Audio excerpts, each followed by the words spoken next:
ABC Listen. Podcasts, radio, news, music and more. Christopher and Pixie Skase flaunted their wealth. 27 white limousines and the champagne flowed. It couldn't be bigger than Pixie's blonde hair. Spending other people's money, and when they were found out, Pixie paid the price. This sort of gilded cage that she was a prisoner in. I'm Mark Humphreys. Search for ABC Rewind and look for Skase, Fall of a Tycoon on the ABC Listen app or wherever you get your podcasts.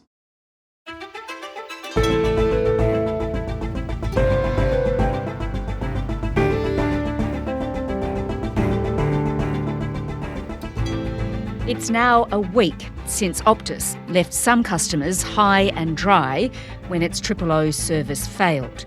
But while there's been widespread outrage in the days since, is anyone really holding the telco to account for what ended up being a deadly error? Today, technology expert from Melbourne Uni, Suelette Dreyfus, on Optus's astonishing failure. I'm Sam Hawley on Gadigal land in Sydney. This is ABC News Daily.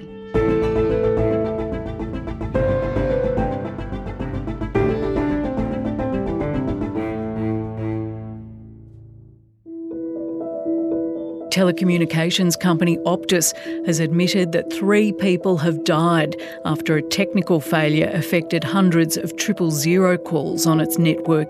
Optus says it was conducting network upgrades when a technical failure began affecting 000 calls. Optus has obligations as to other communications companies, and quite clearly they haven't fulfilled the obligations that they have. I would like to apologise to everyone impacted by the 000 failures. There are no words that can express how sorry I am.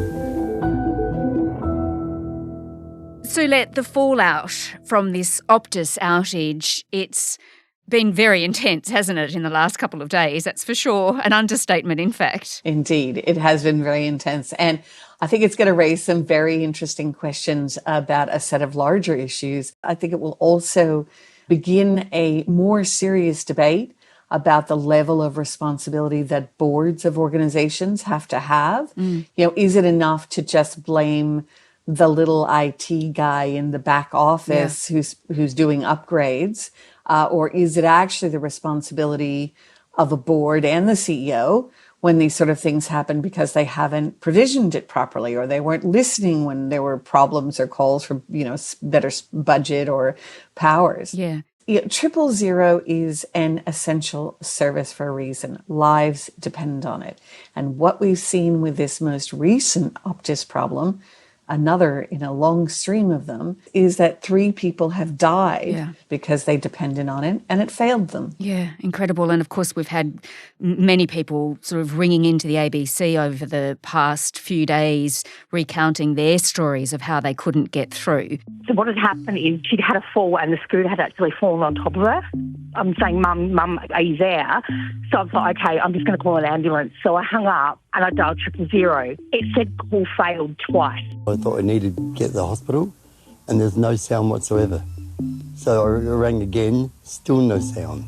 So I used my other phone, which is also Optus, and there's still no sound. I know now I can't rely on it. So I'm going back home knowing that next time I need it, it may not be there again. Well, the Optus boss, Stephen Rue, he's announced that an independent review will be held into what went wrong at Optus while it was conducting this routine network upgrade. He says human error meant the first step of the standard process for these upgrades was not followed. Step 1 in the previous successful upgrades, the process was to divert calls away from the relevant part of the core network to a separate part of the core network. On this occasion, the first step in the process was not followed. We have successfully completed similar upgrades in the past, and it should be reiterated the issue occurred because this time there was a deviation from established processes. And he has clarified also how many customers couldn't get through to 000, and it's a lot. There were approximately 480 customers who did not get through to 000. But Suelette, what's also of concern is that we don't really know, do we, who knew what and when they knew it? Well, I mean, we have a situation where, Optus has this upgrade of a firewall, pretty routine, going on in the early hours of the morning. Their 000 network goes down. It's separate from the infrastructure for the regular operations of a telco, and therefore, for whatever reason, their systems weren't notifying them, possibly because the main phone network was not down.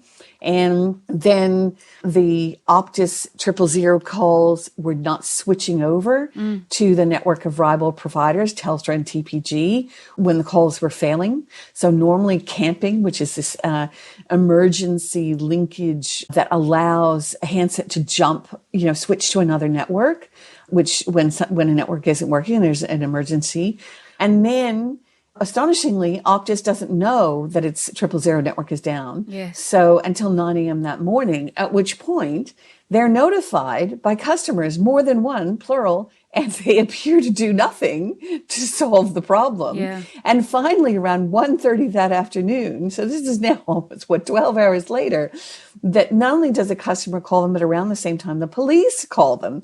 At that time, they actually act to try and action it. But then it's another set of hours after that before they tell the public. All right, so we know after this press conference from Stephen Roux that 480 000 calls couldn't get through from South Australia, Western Australia and the Northern Territory. Now, the South Australian Premier, he says he's never witnessed such incompetence from an Australian communications company. This has been quite an extraordinary sequence of events, and at the very least there's been a fundamental and in many respects an inexcusable failure of communications from Optus. But Optus has had a complete cut-off before, hasn't it? A couple of years ago. Yeah, I mean, in November 2023, there was a network meltdown affecting about 10 million customers and also left thousands of people unable to get through to 000. The outage on November 8th left around 10 million customers without mobile phone or internet access, or in some cases, both. Around 400,000 businesses also struggled to operate. And then in September 2022, there was a data breach, which was one of the worst in Australian corporate history. Optus says the stolen information may include customers' names, birth dates, phone numbers, email and home addresses. And what have we seen from Optus in response to these things? A pattern. And the pattern is, it's very interesting. If you read the words, it is a game of corporate shirking of responsibility that I personally find has kind of a yuck factor. So things like, this information has not surfaced with the relevant escalation at that time. No, we missed this vital information and we screwed up, right? Yes. That's what it actually means. And kind of this mealy-mouthed dodging of responsibility in the way the words are crafted, I think are big red light indicators that the people who are driving the communications are the internal PR people or PR firms. And that's not acting in the public interest, particularly in timeliness. And Suelette, back in 2023, after that outage, there was actually a review set up, the Bean inquiry, to make sure that nothing like this ever happened again, that 000 was never affected in this way again. And that review, it demanded there be a 000 custodian. What is that? The custodian would potentially, there are many different ways of designing it, but have the oversight of and the overarching responsibility for the end-to-end performance of the 000 ecosystem. Now, this is smart, and the reason is because actually the ecosystem is more than one player, right? So you've got multiple telcos operating, across physical towers that may or may not be owned by different people, different networks, different handsets. You've got really different environments. And so you actually, the end user, the consumer who's calling a 000 number, they don't care about all that. What they care about is this desperate need to have the service come in an urgent fashion. So having an oversight body whose view is the same as the consumers would be quite a powerful thing. And they wouldn't have a regulatory function. They're not replacing the regulators. The recommendation is that they monitor the system to say, how is it functioning, especially in emergencies? What are the large outages or, crisis events, coordinating across all the network operators, emergency call providers, state services, emergency services, looking after the needs of the end user. And I think that's a smart way to design things when you're dealing with, an emergency services that's really quite vital. Yeah, because Telstra also had an outage, a 000 outage last year, right? Not as long, not as significant, but still, it was out for a bit. Yeah, and also, I think it was, actually relatively recently, TPG had received a formal warning, because it had not notified Telstra when it had an outage affecting emergency calls from its network. So there are a slew of problems that have happened here, but the part of the problem, I think, is also that the ACMA, the Australian Consumer and Media Authority, really had a clear mandate from Parliament to roll up sleeves and go in and be the tough guy on this. And instead, they're kind of issuing warnings, and it doesn't seem to be matching or commensurate with the much more heavy-handed approach that Parliament was looking for in terms of accountability.